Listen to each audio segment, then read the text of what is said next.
The following is an AZPM original production. For AZPM, I'm Mark McLemore, and this is Arizona Spotlight.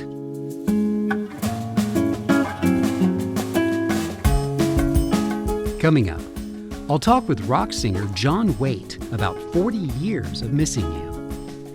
Susan Clausen, the managing artistic director of the Invisible Theater, talks about becoming Hollywood icon Edith Head on stage. Penelope Starr shares about the 20th anniversary of her creation, Odyssey Storytelling. And a first-hand story about how it all got started for famed author Luis Alberto Urrea. Those stories are next on Arizona Spotlight. Missing You became a #1 song in 1984, and the video remained in heavy rotation on MTV. It wasn't singer and songwriter John Waite's first brush with hit records. His previous work with a band called The Babies included rock radio mainstays like Isn't It Time and Every Time I Think of You. You can still hear those songs being played often today. But the success of Missing You was so great it transformed his career. John Waite has never stopped recording, touring, and performing, and he's bringing an evening of music called 40 Years of Missing You to the Rialto Theater next week. I was happy to talk with him about his long and winding career. It's been a long career. There's been a tremendous amount of music made over sort of 45 years. And so when you finally put it together to go on stage, you're taking songs from different periods. And I think the songs have stood the test of time. I think from Every Time I Think of You right through to last year's EP that came out, I think it all stands up. I think it's easy to put a set together of 90 minutes plus of songs that hold together. And so you are playing songs from the Babies era? Oh, yeah. I mean, you couldn't not do it. Yeah. Yeah, a couple of times in my life, I haven't read the set list on the monitor speakers and missed out a song. In fact, in Belgium, we would finish the show, packed house. We ran downstairs to the downstairs dressing room, and the drummer turned to me and said, "Hey, we didn't play Missing You or Every Time I Think of You." And we ran back upstairs and played them both. The house just exploded, and we went and had dinner. But so there's so many songs you don't really fixate on one song. It's a big set. Yeah, that's the thing I learned from listening to the Babies anthology was how many songs like Midnight Rendezvous and, Back on My Feet that I was like, I know these songs. I just never put it together that it came from this creative musical unit before. Yeah, the Babies were very underrated, and I think we had a struggle. We changed the lineup after about 2 years in America, 2.5 years. And the band expanded, and we had a really big following. But I think visually, it looked a lot different. So people didn't put the things together when they look back now. John, when was it that you got the first taste of rock and roll glory? When did you stand on a stage and think, this feels right, this is where I want to be? I was about 13 or 12, but my brother's band were playing at a local youth club, and you couldn't buy beer. And they were old enough to drink beer, and the bass player wanted to go out and get a pint of beer. So he left and didn't come back for like an hour. And my brother Joe hung his bass around my neck and said, "Play this note and just keep playing." And it was Jimi Hendrix's Third Stone from the Sun. It was just a jam in one key. I stood there and played, and the drums came in, and it was an eye-opener. All the girls stopped doing what they were doing and came and watched me, and my friends were like 5 feet away. And it was a really it wasn't so much the response, it was like I just knew I could do it. And a 13-year-old John Waite became like a 13-year-old bass-playing singer, Suddenly you found your identity. Yeah, if you like. I mean, I was into music all my life, but just waiting in the wings to jump on stage, really. That's a tremendous story. And of course, your painting, which comes across in the film about you, how important that is to your creative life. And I think it's interesting because one side of your creativity is focused on communication, words, singing, playing, and then the other side of your life is silent. There is that. Yeah, I mean, that's like, it's just something I have. I went to art school for 4 years, got a diploma, whatever that means, in fine art. And but I was drawn to painting just as a little kid. I mean, the bohemian aspect of the world was going to art school and listening to blues music. And I was only like 6 or 7, but my cousin Michael went to art school. And I adored him. You know, I worshipped Michael. He was fantastic. He was very kind to me. He showed me his paintings and how to draw and stuff. And then when I was 15, I entered the exam to get in, which was really just an interview and showing them as many pieces of work as you could. And I couldn't believe it. I got in. And the next 4 years were spent painting and learning how to life class, you know, painting nude models and designs and setting type. And it was really an extraordinary 4 years, you know, but we all listened to music so much. The two overlapped. While we were painting, we were listening to Free and The Who and the Beatles and all the great bands from back then, the Yardbirds, the Pretty Things. Yeah. And the two just melded together.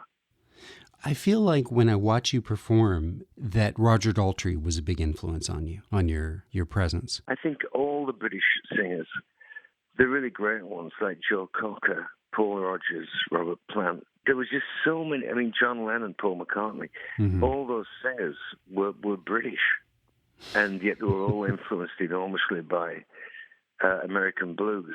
It was just what we listened to going forward into that time. We all were listening to the same stuff. But what happened in Britain was that it came out sounding completely different, and every band sounded completely different. There was no excuse for sounding like somebody else. If you had the audacity to do that, you'd get roasted alive, you know. So you had to be original, you know. So I am influenced by folk music, Celtic music, black music, and country, you know. Yeah, and in the documentary, I learned even cowboy music. Oh, yeah, when I was a kid, Marty Robbins was huge. And all the other guys that sang. I mean, can you imagine being 6 and hearing Ghost Riders in the Sky? You know, just fire your imagination, you know. It was wonderful.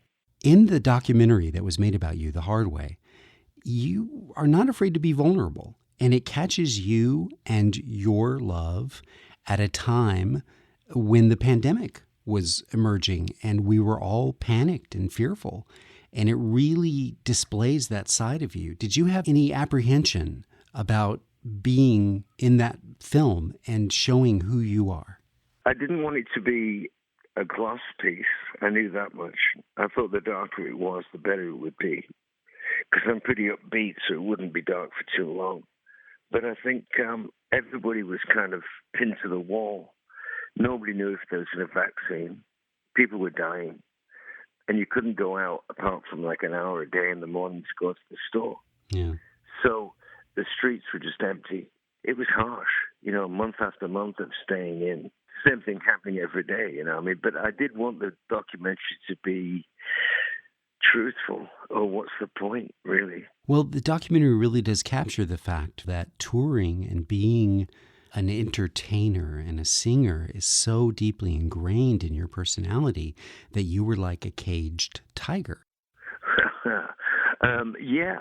I mean, I suppose it was such a relief to get back out. We went back early, probably a couple of months before it was legal, but we were hired to play a private gig on this big country estate for this millionaire guy. That felt like I couldn't remember how to play the guitar, and I was nervous. I mean, it was a bit of a mess, but everybody loved it. But it was like how soon you forget. It isn't like riding a bike. I think the great thing about being me now is that I've had 45 years of playing live, and I just know how to do what I do. And the more you do it, the better it gets. And I don't even think about it now. I don't even question anything that's happening around me. I just keep singing. It's the kind of confidence you only get through experience. And the words are always there for you? You when you start a song, the words don't betray you. You know, I said the other day to myself that the only time I'm really myself, really true, is when I'm singing. And it's a mystical kind of experience because you're reaching into yourself for all sorts of images that songs mean, and you're reliving them on stage in the back of your head. And yet, there's a calmness. You're almost like reading a book inside. But the outside is this loud rock and roll experience. But it's like stepping out of yourself, and yet stepping into yourself simultaneously, really. If you were to rate it on a scale of 1 to 10, how acrimonious was your departure from the Babies at the time? No, it wasn't. It was a 1. Okay. I mean, I think a band wanted to stay together, but Jonathan Cain was joining Journey, and we were having no luck at all with the record company. You know, just none. They didn't like us, and we kept making records, and they kept sort of like doing the wrong thing. So I think when we split, it was kind of, everybody knew we'd been together for like 6 years, and we toured the world, you know, been all over Europe, Japan, all over America, and we'd done it. I mean, I felt as a writer, I had nothing else I could do. I mean, at one point, I wrote a mini rock opera. I mean, I was writing all different sorts of things and having a ball. But there came a time when we just knew we weren't going to make it any bigger, and it was time to call it, you know. John, what would you want people to know about the time that you played with Ringo Starr and were part of the All-Star Band? Well, playing with Ringo was the strangest thing because it's Ringo, you know. I mean, honestly, I was offered this acting role on Broadway, and I was really thinking about it. I mean, New York City, to go and stay there again and be a New Yorker and be on stage and play a part. I was really interested in doing something that was that different. David Bowie had done it, and I thought that would be something that would really be new. But when Ringo rang up, it was no question, really. I mean, I thought about it briefly, but I was so influenced by the Beatles as a kid. I thought it would be full circle to go and play with him. It would make something make sense that was unfinished. I'd never met him. So I signed up, and it was like 7 weeks of touring across America, flying in a private jet between shows and, you know, running to the van after the gig. And it was like, a bit like Beatlemania, but it was interesting to play with him. And, I mean, how many people can say they played with the Beatles? I mean, it's just one of those things that I said yes to. I couldn't say no. John Waite presents an evening in concert called 40 Years of Missing You at the Rialto Theater on Thursday, March 7th. A conversation with Edith Head is a chance for the audience to come as close to meeting the iconic Hollywood costume designer as is possible. Show creator Susan Clausen has been transforming herself into Edith Head for 22 years, having performed the one-woman show all over the world. This month, she's bringing it back home to the Invisible Theater, and Clausen says that Edith Head is an important figure to be remembered during Women's History Month. Edith Head was a woman well ahead of her times. She considered herself to be an executive woman. When she first started in 1923, women had just recently got the vote, and it was definitely a boys' club. She taught herself how to draw. She worked her way up. She was a brilliant woman without a background in art. Her background was in languages, a master's degree from Stanford. But she absorbed everything and became the only woman to head a costume department at a major studio. And that would have been Paramount, where she was for 44 years. Her list of nominations is staggering. People are still talking about these movies.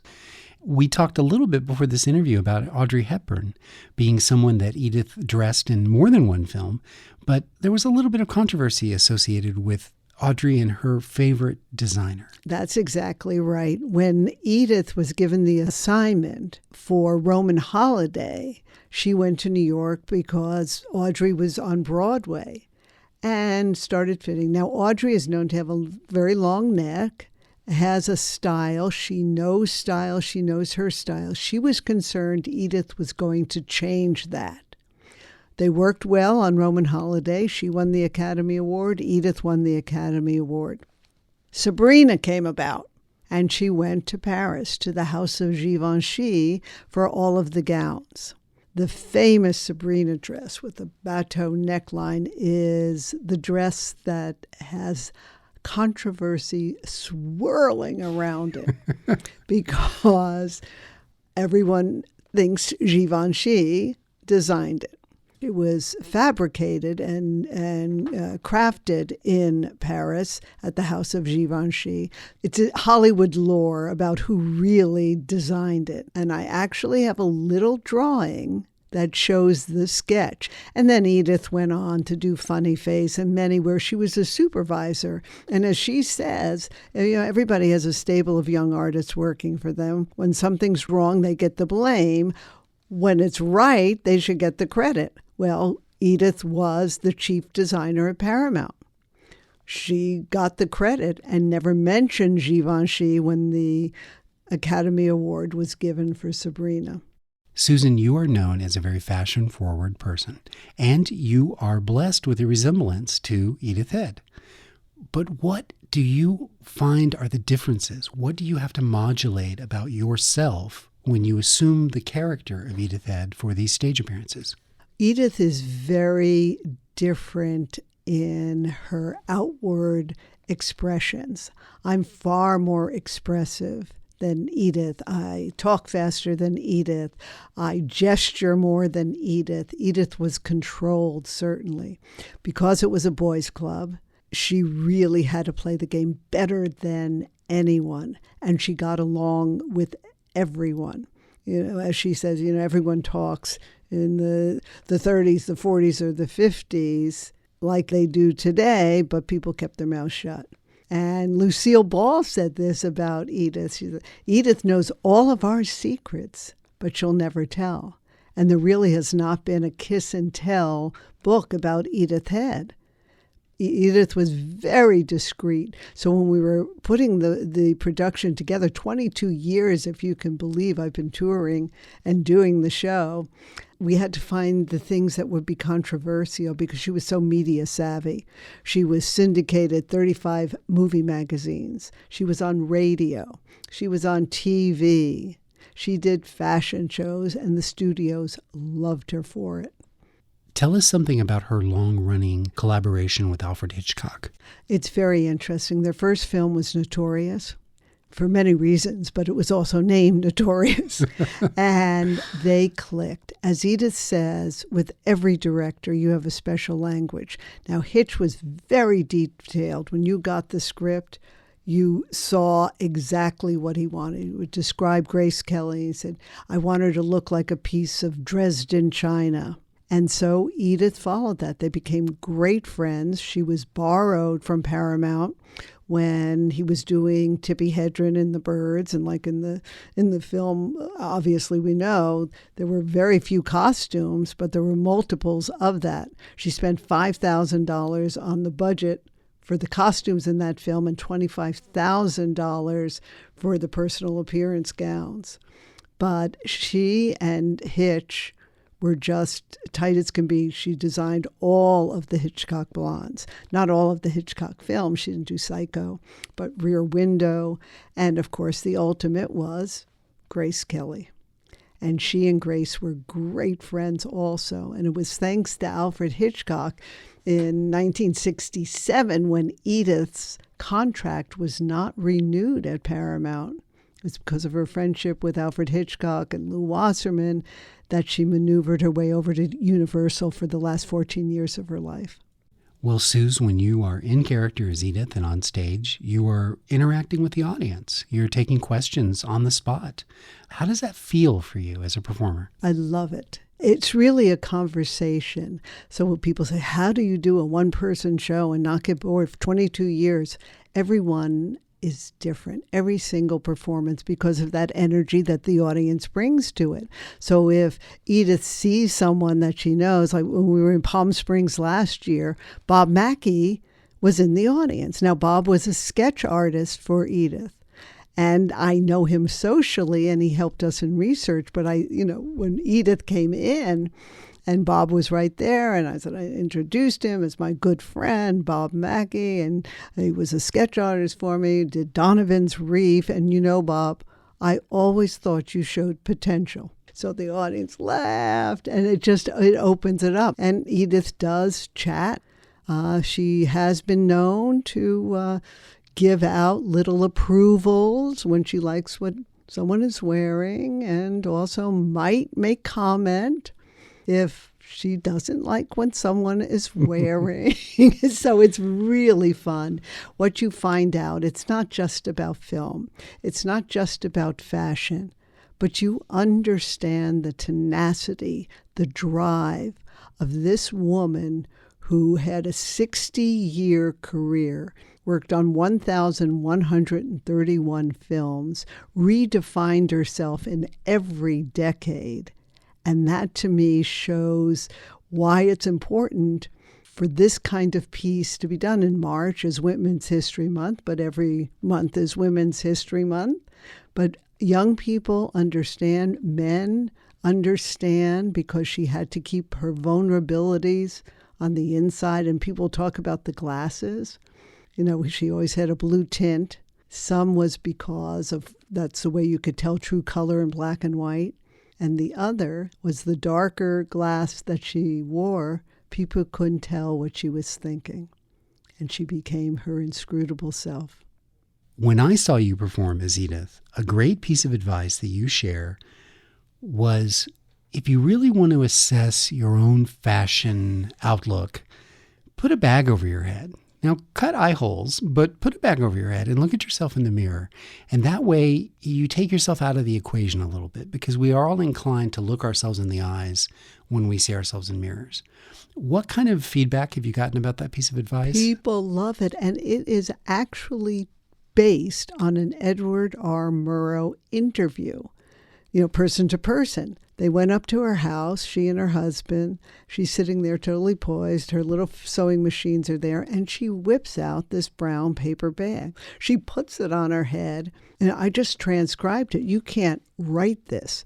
It was brilliant, and people love it. And Edith has been known to give the bag to maybe a certain gentleman in the office, just to be helpful, for him to improve his looks, because she really did makeovers long before they coined the term. We like to say before Project Runway, there was Edith Head. My guest was Susan Clausen. A Conversation with Edith Head returns to the Invisible Theater March 7th through the 10th. Voices Uncensored. Cooperating instead of competing. Telling instead of lecturing. Listening instead of eavesdropping. Compassion, not judgment. Acceptance, not censorship. Celebrating identities, not shaming. Risking exposure, not hiding. Paying attention instead of zoning out. That's what makes community storytelling unique and transformational. That's Tucson resident, author, and workshop facilitator Penelope Starr, reading from her book, The Radical Act of Community Storytelling, Empowering Voices in Uncensored Events. Starr is the founder of a Tucson organization that is about to celebrate its 20th anniversary. Odyssey Storytelling has been providing a valuable venue in this community since March of 2004, and it's introduced hundreds of people with stories to tell to an eager audience. Next, Tony Paniagua talks with Starr about story sharing and legacy, which is also the theme for Odyssey's monthly gathering that's happening on March 7th in downtown Tucson. Penelope Starr, the founder of Odyssey Storytelling in Tucson, thank you very much for joining us. Well, thank you for having me. I know you are not originally from Tucson, but when you moved here, you decided you wanted to establish this organization. Can you tell us what inspired you to do that? Well, I was at an event very similar to this in San Francisco that my daughter-in-law started called Porchlight Storytelling. And I was so thrilled with the honesty and the integrity of the people who were speaking. And I was in the audience and I was experiencing the recognition that people were identifying with the stories. They were talking among themselves. They were just having such a good time. And I thought, this is something that Tucson needs. So I came back to Tucson, and within 6 weeks, we put on the first Odyssey Storytelling show. For people who may listen to NPR and the show that's called The Moth, is it something similar to that, would you say? Porchlight was based on The Moth. I based Odyssey on Porchlight. But it's a little bit different because The Moth is really geared towards more professional people. I wanted it to be more democratic. I wanted it to be everybody had an opportunity to tell their story. What we try to do is have variety, and we try for diversity. Every month, 6 people tell 10-minute personal stories to an audience on a theme, and every month the theme changes. We've been meeting the first Thursday of the month at the screening room. People know the theme in advance, and there's also a rehearsal the week before the show. Is that correct? That's correct. The rehearsal is to kind of teach people how to tell a story. It's not an innate skill. A lot of times people need to know that a story needs a beginning, a middle, and an end. And even more importantly, it needs a point. So we give people the opportunity to try out their stories and give and get feedback from each other. Because this is an activity that a lot of people really don't expect to do ever, perhaps.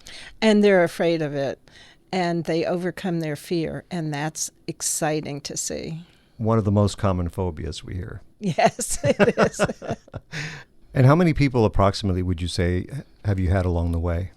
Well, I did a little math, and I figured we have had in the 20 years at least 1,400 stories. A lot of people will come back to the stage and tell more than once. So I'm going to guess somewhere between 800 and 1,200 people have taken the stage at Odyssey to tell their stories. Penelope, so why do you think it's so important about a single voice telling a true story? And not only in the moment, but moving forward for Odyssey Storytelling? I think the structure inspires honesty, and intimacy comes from that. And that's something that we don't get in our everyday lives, that kind of real connection.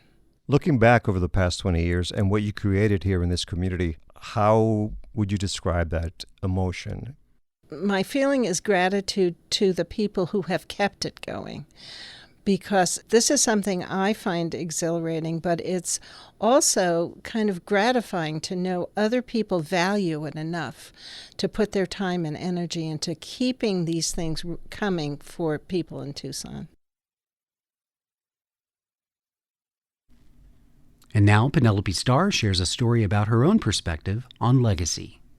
I'm always surprised when someone asks me about my legacy. It's not something I think about, but maybe I should. My father, Gus Pawelka, was an artist, illustrator, inventor, toy designer, and a Mr. Fix-It. And my mother, Ruth Pawelka, was a metalsmith and jeweler. They were both generous, loving souls. When they died, I cleaned out their house and found things I couldn't throw away. My father's beautiful paintings grace the walls of my family. We share my mother's handmade jewelry. I have letters and photos stored in a closet and 2 large plastic bins with my father's goofy patented inventions, like a game he invented called Jailbreak, where the players are handcuffed to the board. It never took off. Is that my father's legacy? Are the things my parents left behind my inheritance? Or is legacy something intangible? They taught me to be true to myself, to trust my instincts, and that I could do anything I set my mind on. They were always available and supportive of my harebrained schemes. I know what unconditional love feels like. They have both been gone many years, and I still carry their memory with me every day. It got me to thinking, what about my legacy? What do I have to bequest? I've always been a little uncomfortable with the thought of legacy because I'm not someone who thinks into the future. My vision is either in the moment or 2 or 3 steps ahead. I started Odyssey Storytelling as a creative exploration, and it turned out to be my gift to Tucson. It was a huge learning curve and a labor of love. I didn't know it would last, but nonetheless, I persisted. And I'm thrilled that Odyssey is celebrating 20 years of sharing Tucson stories. Is that my legacy? I wrote 2 books.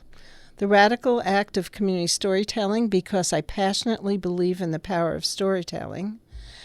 And after writing nonfiction, I turned to fiction, taking classes at Pima Community College to learn what I didn't know. Struggling, yet I persevered. My soon-to-be-published novel, Desert Haven, is an ode to adventurous, outrageous women. Is that my legacy? Or is it my ability to bring people together my legacy? Is it my 20-year commitment celebrating and supporting LGBTQ older adults with Southern Arizona Senior Pride? Or maybe my years as a mixed media and fiber artist? What will I be remembered for? I wonder what my children and grandchildren will consider my legacy. Hopefully, I've been able to pass on the values of respect, understanding, acceptance, and appreciation that I learned from my parents. I wonder what my influence was on them. I was raised with strong moral values and the understanding that our afterlife is how we live on in the memories of the people we have touched. I'm motivated by a desire to make things better and to add to the beauty of the world. How do you measure a life? Is it the things we leave behind? When you Google legacy, the first thing that pops up is legacy.com, the world's largest obituary database. Do we only have a legacy when we're dead? In that case, it's not time for my legacy. Odyssey Storytelling's anniversary show, Legacy, is next Thursday night, March 7th, at the Screening Room in downtown Tucson. We have a link on our website for more information. And here on Spotlight, we're soon to begin our own storytelling tradition. Beginning March 21st and continuing on the 3rd Thursday of each month, Tony Paniagua will be introducing you to a new story as told by a person in our community. I had the pleasure of interviewing award-winning and best-selling author Luis Alberto Urrea before on this show. And much like his writing style, he is a warm, friendly, and funny storyteller. A select audience will get to experience Urrea's sense of humor firsthand next week when he makes an appearance in Tucson alongside other writers of renown at a charity event presented by the local Brandeis National Committee. That gave me the opportunity to revisit this conversation where Luis Alberto Urrea shares his undying love and respect for the first author to truly recognize his potential. It was the pioneering science fiction writer Ursula K. Le Guin. I was in college. It was 1977. My father had just died terribly in Mexico. And, it was kind of in a very lost place. And I didn't know how to deal with it except to write about it. And at the same time that I was struggling with this, Le Guin was brought in as a guest faculty member at University of California, San Diego. And I gave the story about my father's death to my professor, who was responsible for bringing Le Guin. And he took my story to her. This was unbeknownst to me. I had no idea what was going on. So he told me, she wants to meet you and talk about your story. I thought, damn, man, I can't do this. So my professor took me to the apartment they'd rented for her in La Jolla. And it was to me like the inside of the album cover for Led Zeppelin 4, where the acolyte is climbing a cliff, to the wizard. That was what it was like. She was upstairs, and I walked up thinking, I'm going to die. I had never met anybody famous. That was it. And the door opened, and I didn't know what I expected, but there was this pixie standing there. She was quite tiny, and she had that famous sort of page boy haircut, going gray. But the thing that just flabbergasted me was not only did in one hand she have what looked like a highball or some sort of whiskey with a couple of rocks, in the other hand, she had a pipe. like a meerschaum pipe, and she was puffing away on it. And she's very Gandalf, and she looked at me and she said, "Luisito," like that. And I thought, oh my God, man. And she said, come in. She had the mimeograph, which should date me, on the table of the story. And she said, "Tell me about your father's death." So I started babbling. And she listened, and she said, "Now tell me about you." So I, told her some things about myself. And she said, I really like your story. And I said, "Oh, that's so great. Thank you." And she said, I would like to buy it. And to point out how naive I was at the time, I said, "Well, why do you want to buy it? You already have it right there." And she said, No, Luisito, no. I want to publish it. I'm editing an anthology." And I thought, are you serious? And so that's how our relationship began. It was a book called Edges, one of those pocket books, back when books were 75 cents. You bet.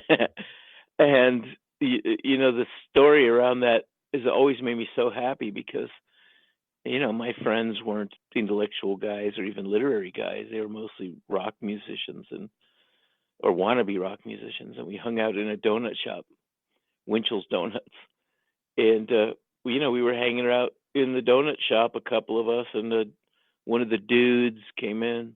And he's like, "Dudes, the dude over here's book is totally in the bookstore, man." And we all freaked out. "What?" "Yeah, it's down at Walden Books, dude." So we got in his van and we went down there. I was flabbergasted that it was out, and there it was. Yeah. And all the dudes bought one. Excellent. And that's where my career started, because we're in line, and each guy who bought it would turn to me and say, "You got to sign it, man." And as I was signing these paperbacks for my homies, I thought, this is really good. This is cool stuff, man. And there were 6 of us total. And when I was signing the 5th book, someone tapped me on the shoulder. And I looked, and it was a mom, a suburban mom buying something. And she said to me, "Excuse me, are you somebody?" Well, what a weighted question that was. And I said, "Yes, I am." And she bought one. And that was the first autograph I'd ever given to a stranger. Yeah, Ursula's hand always on me. That was a story about how it all got started for acclaimed writer Luis Alberto Urrea. Next week, on Thursday, March 7th, Urrea will be a guest of the Tucson chapter of the Brandeis National Committee for an event beginning at 9:15 a.m. at Skyline Country Club. He'll be joined by novelist Heather Webb, Chris Impey, Distinguished Professor from the UA Department of Astronomy, and Rebecca Senf, the head curator for the Center for Creative Photography at the U of A. There will be a panel moderated by Tom McNamara of PBS Channel 6, a luncheon, and silent auction. Proceeds will benefit Sustaining the Mind, a Brandeis National Committee fund supporting a Brandeis University research program that combats neurodegenerative diseases including ALS, Alzheimer's, and Parkinson's. You can find a link for reservations on the Spotlight page at azpm.org. Thank you for listening to Arizona Spotlight. This show is a production of AZPM. The production engineer is Jim Blackwood. Production assistance by Alicia Vasquez. I'm producer and host Mark McLemore. AZPM podcasts are made possible in part by donations from listeners like you. Learn more at support.azpm.org. Thank you.